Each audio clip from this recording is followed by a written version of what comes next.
This podcast is sponsored in part by our friends at Fairwinds. Whether you're new to Kubernetes or have some experience under your belt and then definitely don't want to deal with Kubernetes, there are some things you should simply never, ever do in Kubernetes. I would say run it at all. They would argue with me, and that's okay, because we're going to argue about that.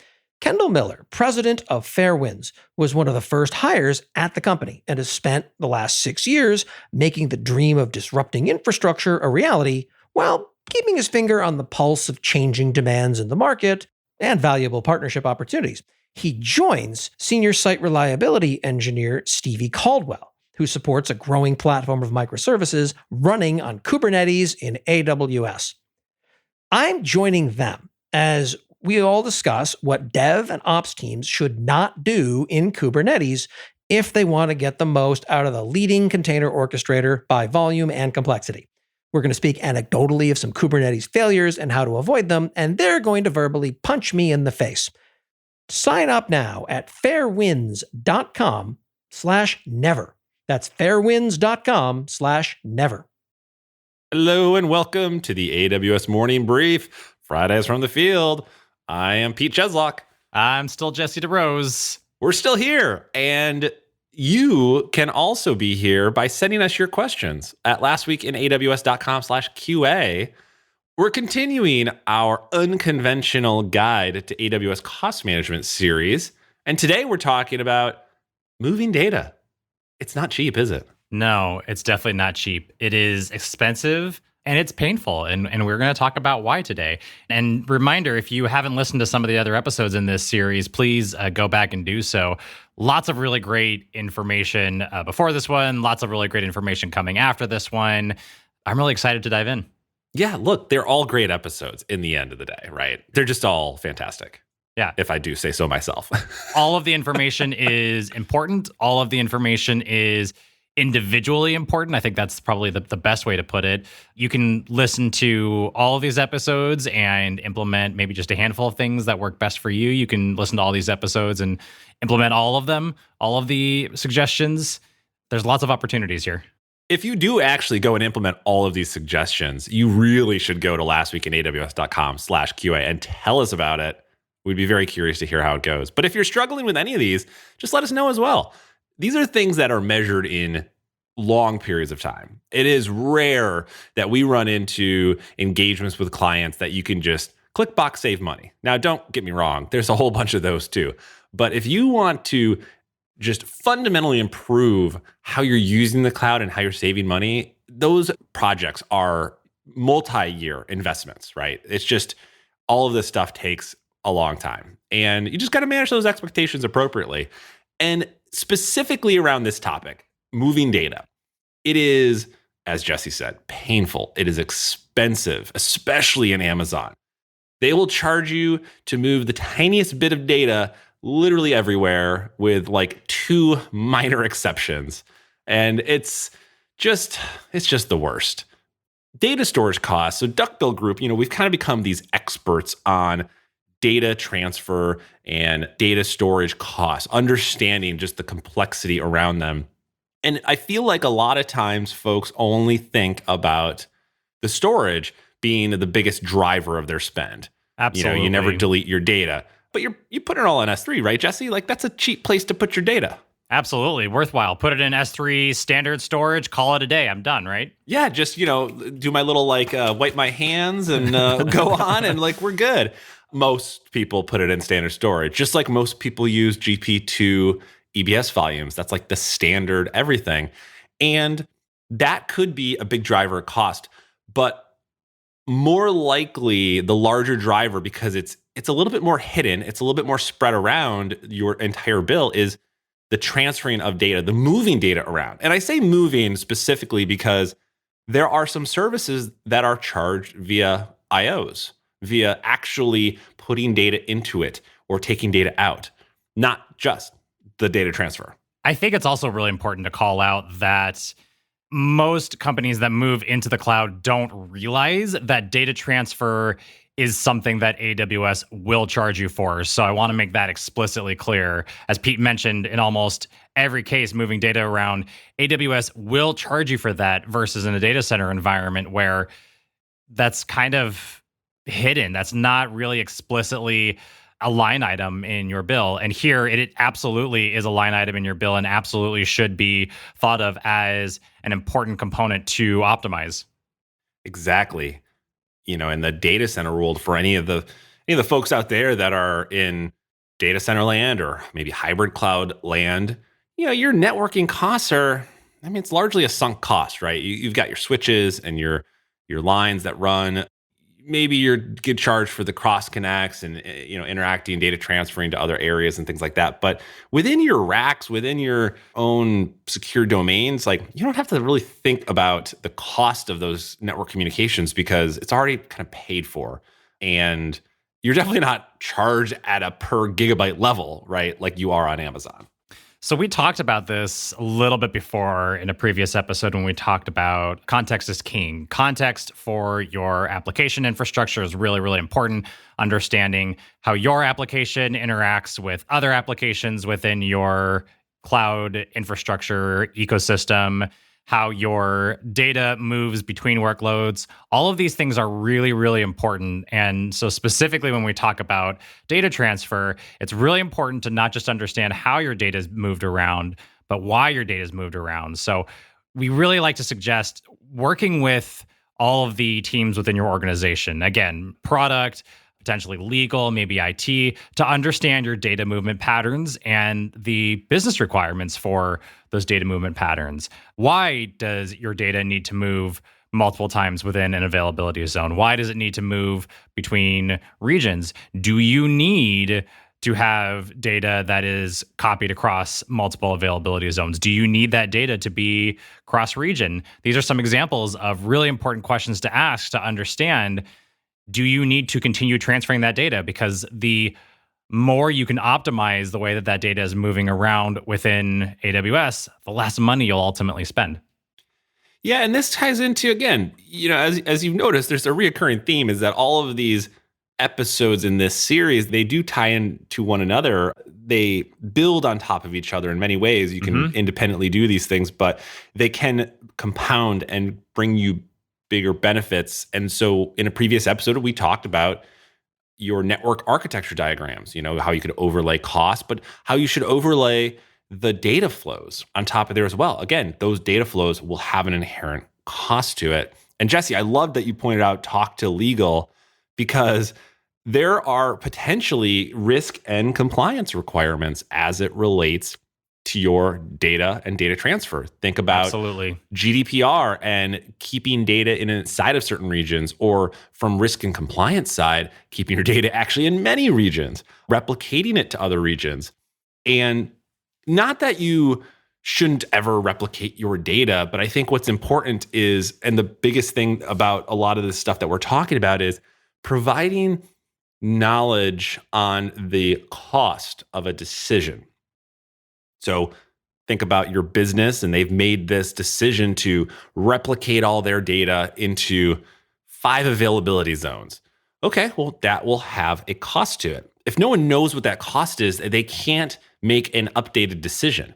So when your boss is coming and screaming, coming over your desk and screaming at you, well, not to your desk because COVID, but popping into your Zoom and why is this bill so high and what is going on? If you have that knowledge and say, well, here are the places where we spend our money, and these are the decisions from a product risk perspective that have driven these costs, any one of these decisions can be changed, right? Nothing is set in stone.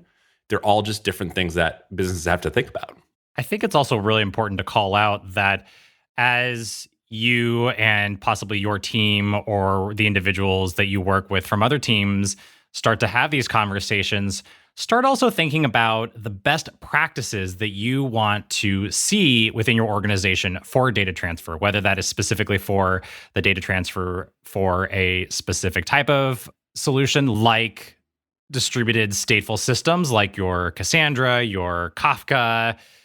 Make sure you can start to create best practices for these solutions and really start to build communities of practice within your organization to decide how best to implement these best practices.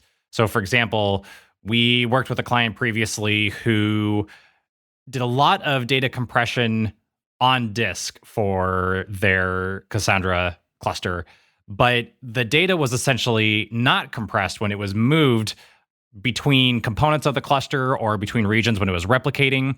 And so there was all this data transfer that was just flying around uncompressed, costing a lot of money. And the team that was managing the cluster really wanted to get some best practices in place. And the teams that were sending data to the cluster and reading data from the cluster wanted to get some best practices in place. But nobody really understood whose responsibility it was to put those best practices in place. And this is a fantastic opportunity to build that community of practice together to make sure that everybody knows what those best practices are and build those best practices together to ultimately bring those costs down. This episode is sponsored in part by Circle CI. Circle CI is the leading platform for software innovation at scale. With intelligent automation and delivery tools, more than 25,000 engineering organizations worldwide, including most of the ones that you've heard of, are using Circle CI to radically reduce the time from idea to execution to, if you were Google, deprecating the entire product. Check out Circle CI and stop trying to build these things yourself from scratch when people are solving this problem better than you are internally. I promise. To learn more, visit circleci.com. Yeah, I remember at a previous company, we were handling large amounts of data, and I'm pretty sure we had compression enabled for some of our data pipeline activities and consuming data from a variety of sources. And I still remember the day that we migrated over to snappy compression from whatever we were using prior. Just those graphs dropped. Data transfer graphs dropped by so much, we legit thought we broke something. Yeah. But those graphs going down dramatically, luckily we didn't break anything, but watching those graphs go down so dramatically also meant my bill went down dramatically on data transfer. And that's a really good point. People miss out on compression a lot. In some, open source applications, there wasn't a option. Like, you couldn't do it. Looking at you, Elasticsearch. Now you can, I believe. In some newer versions, there's some compression there. Cassandra, I know, had some issues with that for a while. We see it a lot with things like Kafka as well. People are not configuring their consumers with it. So that's definitely something to look at. I always like to talk about some of the actual things that you could look at in your organization to improve your data transfer spend. A couple of other places I like to call out as well is, especially when understanding data flows, is one of my favorite, and I'm using air quotes right now, favorite services is the NAT Gateway, the wonderful NAT Gateway service, which kudos to the Amazon product owner there who must sleep on a bed full of $100 bills and on their hundreds of millions of dollars of yacht, because they are making an obscene amount of money on this service that does very little, in my mind, in my personal opinion. And we do look at a lot of Amazon bills, and there's a lot of folks spending millions of dollars a year for NAT gateways. So you really have to ask yourself, what is that service providing? There's a lot of folks online that probably talk about, well, you have to run your instances in a private VPC because of security reasons. And sure, there's probably some reasons for that. But if you have some instances that are constantly communicating with the public internet, then those may actually be better off in a public, subnet. You have security groups, right? Firewalls, these exist. I think it's also important to call out here that you can look at the actual data that is traversing your managed NAT gateway to decipher how much of it is internal AWS traffic to other AWS services like S3, DynamoDB, and other services that you can move to a VPC gateway instead. Now, granted, some of those VPC gateways are free. Some of those VPC gateways do charge you for the amount of time that they're run and the amount of data that is traversing that gateway. But it is absolutely worth running the numbers to see if the amount of data that you're sending to some of these internal AWS services can move to a VPC gateway, because we've seen clients save lots of money by keeping all that traffic internal rather than sending it out through a managed NAT gateway to the public internet and then back into AWS through whatever AWS service gateway. Yeah. And the two services that are actually free, you can go enable these right now, are for S3 and Dynamo. So imagine these two scenarios. You have a server in a private VPC with a NAT gateway. That virtual private network, that VPC that server is in, is truly a secure network. And when you're communicating with these other Amazon services, you're going to the public internet to talk to S3, which means you're traversing that NAT gateway. So if you have a service that is maybe pushing a lot of big binary content to S3, you're going to get charged not only for like normal data transfer costs if it crosses AZ boundaries, but you're going to also get the 4.5 cents per gigabyte added fee on top of that. And you can literally avoid that entire fee this is one of those click box things. You click a box and you enable S3 endpoint to allow that service secure communication to S3. It's almost like they're trying to force people to not use NAT gateways. Like maybe NAT gateway, the architecture inside Amazon is just so terrible that they're actively charging an obscene amount of money to get people to not use it, but it's clearly not stopping anyone. You can tell that I'm very salty about NAT gateways.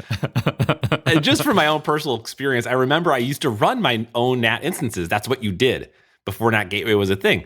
You spun up an instance. All of mine were T-class whatevers. Because again, most of my instances weren't doing heavy communication out to the internet. I didn't need a ton of bandwidth. So I would spin up these T2s. I'd run my own NAT instances. They were inside an auto-scaling group. If they died, they came back. It was the easiest thing ever. And then one day NAT gateways came out and I thought, oh, well, it's a reason to just run less EC2. That's totally fine. So I flipped all the services over.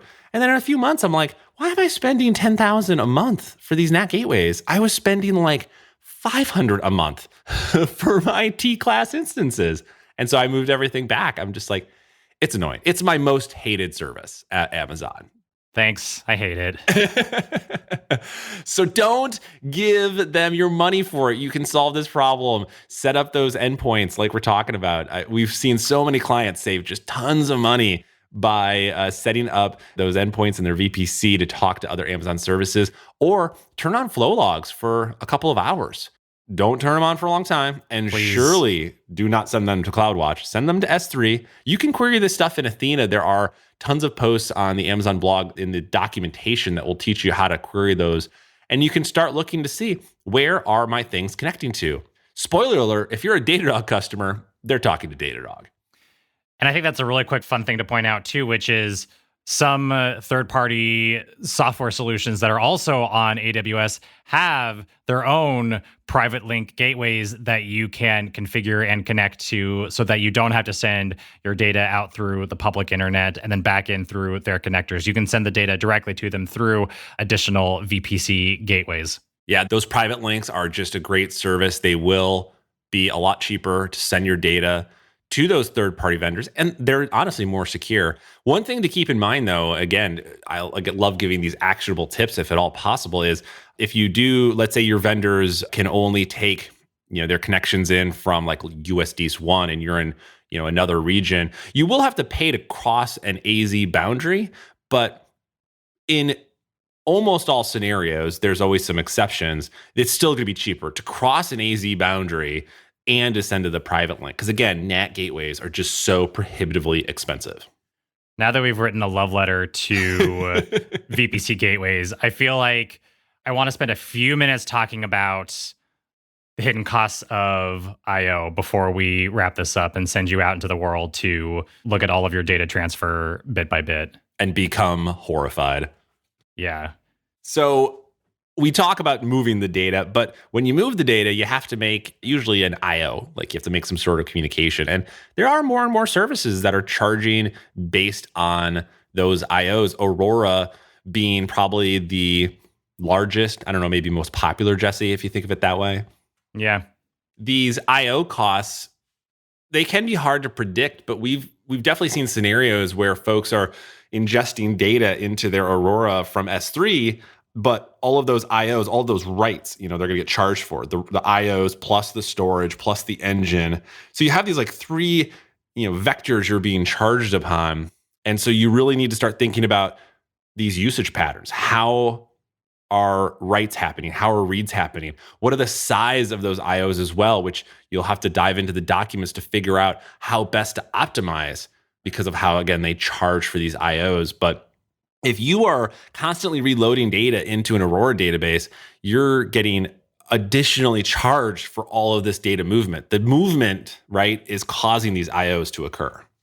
Yeah, and this really makes the case for a data warehouse, which I hate the term, or data lake, whatever the hot new phrase is that all the kids are using, but it makes sense. You can keep your data in one place and set up access for different teams to be able to access different parts of that data.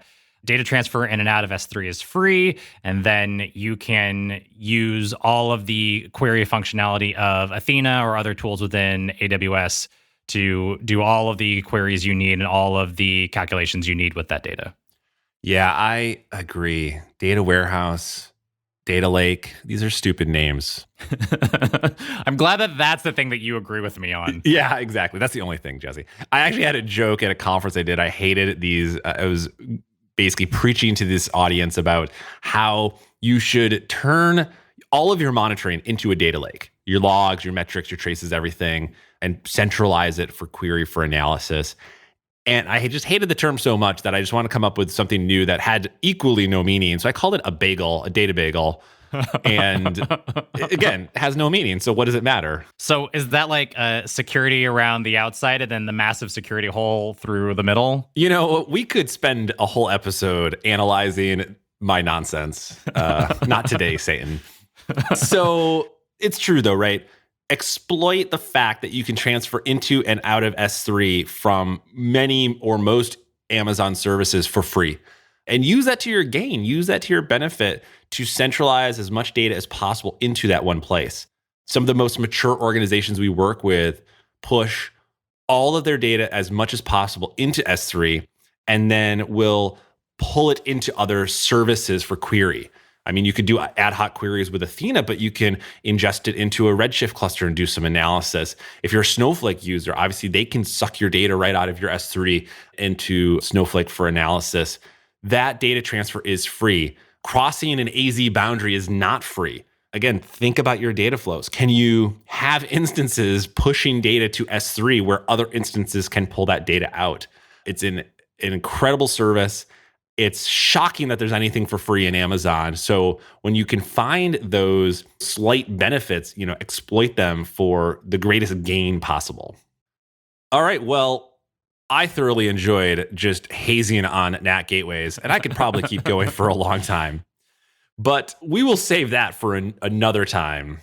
If you did enjoy this podcast, please go to lastweekinaws.com/review. Give it a 5-star review on your podcast platform of choice. Whereas if you hated this podcast, go to lastweekinaws.com/review and still give us a 5-star rating.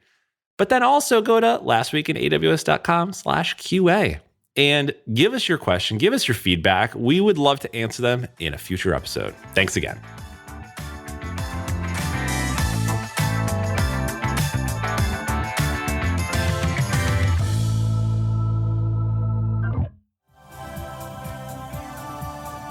This has been a Humble Pod production. Stay humble.